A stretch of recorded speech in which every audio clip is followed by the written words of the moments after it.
The longest fanfiction ever written is a bold statement. What does it mean? Well, fanfiction is defined by Urban Dictionary as when someone takes either the story or characters, or both, of a certain piece of work, whether it be a novel, TV show, movie, etc., and creates their own story based on it. Sometimes people will take characters from one movie and put them in another. This is called a crossover. Wow, that's an actual definition. I thought that Urban Dictionary was meant to be like some kind of meme. Guess that's up to me then! I define fanfiction as the imagination of children, be that in the mind of a child or the mind of an adult, left completely unchecked. It's something I did try when I was in my teens for My Little Pony fanfiction.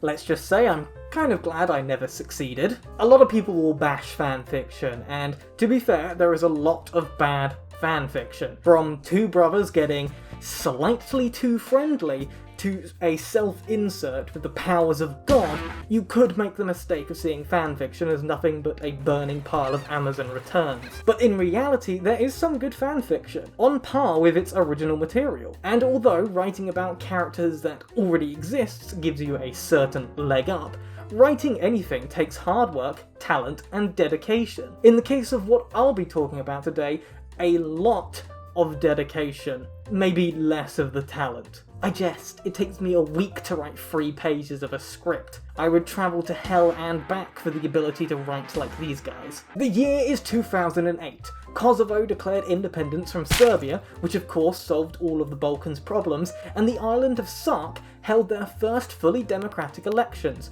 becoming the last place in Europe to give up feudalism. Yeah, you heard me, feudalism. In 2008, did we forget that island while we were wrapping feudalism up? But more importantly to this video, the first chapter of The Subspace Emissary's World Conquest by Aura Channeler Chris was posted to fanfiction.net. Yes, I have put that on par with Kosovo and the end of feudalism. I know this video isn't about Sark, I just want to make it clear I am deeply fascinated. The Subspace Emissary's World Conquest is a what-if fanfiction set in the world of Super Smash Bros. A game series, I'm gonna be honest, I didn't realise had a story. The game introduced Minecraft Steve. What was I supposed to expect from it? The fanfiction focuses on the OC, that's original character for you babies that don't spend 60% of your life on the internet, Chris and Lucario, who are off to stop the Subspace Emissary from their world conquest. It's a pretty self-explanatory title. Despite that simple concept, the fanfiction stopped being written in 2018, 10 years after it had begun, and amassed 221 chapters and 4,102,328 words. In 2016, the BBC made a TV version of the book War and Peace. I loved it, because it meant I could finally understand what happened in that book without reading it, because War and Peace was a famously long and difficult to read for someone of my intermittent reading habits. War and Peace has 587,287 words. The Subspace Emissary's World Conquest, a Smash Bros fanfiction, is 7 times longer than a book spanning 10 real years of history about Napoleon's invasion of Russia. I'm not saying professional writers need to up their game, but Leo Tolsky, you really dropped the ball on this one.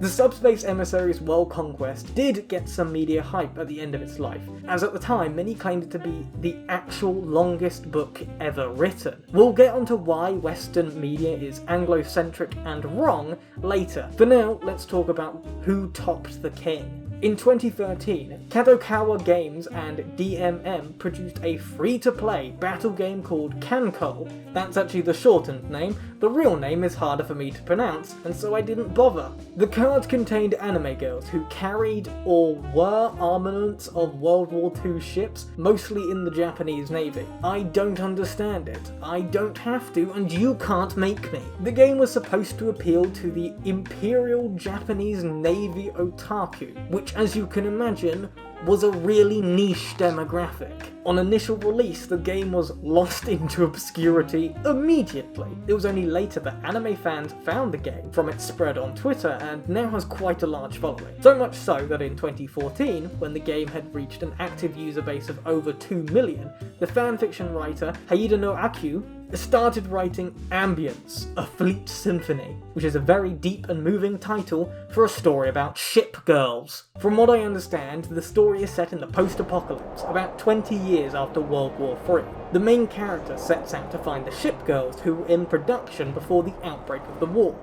Again, the story sounds simple and kind of dumb. 4,556,264 words. The story overtook Subspace Emissary in the same year the latter stopped writing, and is 5.5 times longer than the King James Bible. Ambience, a Fleet Symphony, stopped being written in 2019, without much send-off, so it's been declared a dead fic. For that many words to have been written in 5 years, they would have had to have written 2,500 words per day. This script is only at 928, and I'm already getting bored of writing today. But these two stories pale in comparison to the greatest fable of our time. God himself fears the literary masterpiece only known to us mortals as Loud House Revamped. Okay, let me be frank for one moment.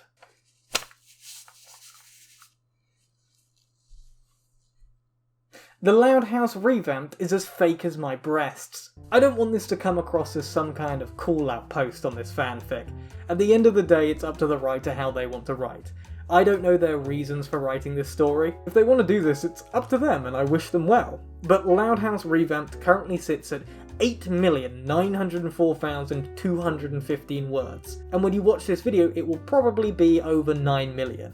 According to the website Chris Montague Music, on January the 27th, 2021, the word count was 5.5 million, meaning 3.4 million words have been written in just over a month and a half, suggesting approximately 70 to 75,000 words are written per day. There are probably some professional writers that will hear that and cry, not least from the fact that for some writers, that is their entire book. However, this is because, at least for the later half of Loud House Revamped, the majority of the words are plagiarized. By that I mean they are literally copy-pasted Wikipedia articles. Oftentimes the sentences are copied out of order, but I checked they are just all from the Wikipedia article. For example, chapter 820 contains over half the Wikipedia article for Hurricane Katrina, all the way down to information about insurance companies. This was justified as the chapter was a remembrance and anniversary of Hurricane Katrina. Chapter 1120 has the Wikipedia article for Spirited Away, along with the brackets for the Japanese translation, and chapter 1354 is all about My Little Pony, Pokémon, and Frank Grimes from The Simpsons. Now, it's not like this fanfic is making money. They've not submitted a request to Guinness for a world record. If they want to do this, then they can, but I'm not counting it on the list for longest fanfic, just because the majority of it seems not to be their own work. So you may be wondering how these books stack against other non-fanfiction books, and you might be surprised. According to Wikipedia, the free encyclopedia, the longest book currently written is Ven Marussa, an Indian book series with a word count of 3,640,000. Whoa, hey, it's me, the Mistakes Fairy. I swear to God this was 3 million when I checked, but apparently it's only 2 million. In that case, A Chronicles of Ancient Sunlight by Henry Willison is 2,436,924, which is the longest book on this list. I have no idea how I messed that up.